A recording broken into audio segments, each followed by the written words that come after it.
good morning again. My name is Brian, and our driver today is Martin. You're all very welcome on Collins Day Tours tour to Glendalough and Kilkenny.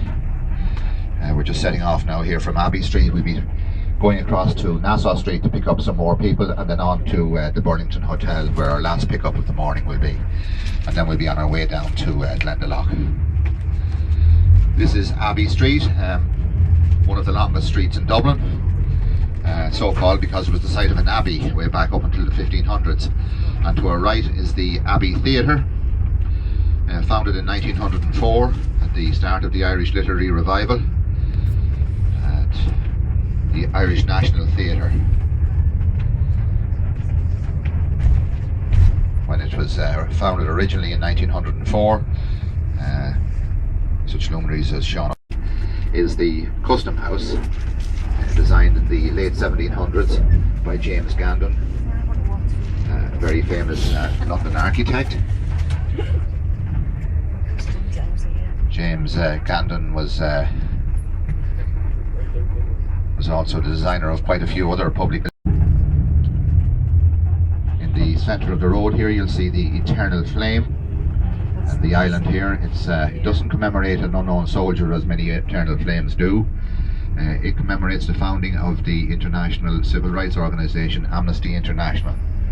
It was founded here in Dublin by an Irishman called Sean McBride. In front of us, the International Financial Services Centre.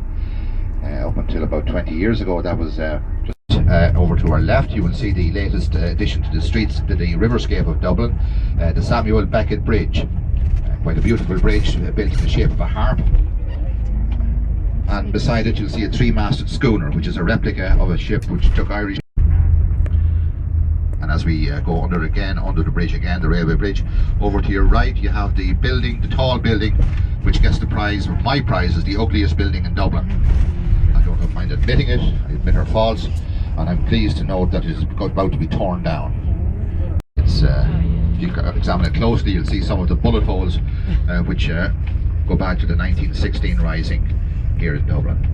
This is Duleer. It was founded by Queen Elizabeth I, who was a little bit concerned at the fact that Irish students were going to France and to Spain, and she didn't want them being influenced by Catholic teachings. So she decided she'd found a university here in Dublin. 17,000 students registered there last year. They all don't turn up on the same day. And being students, they probably never turn up, some of them, but that's students for you. Building in front of us, stone-faced building, is the Bank of Ireland building, but it was formerly the Parliament building when Ireland had its own Parliament up until 1801.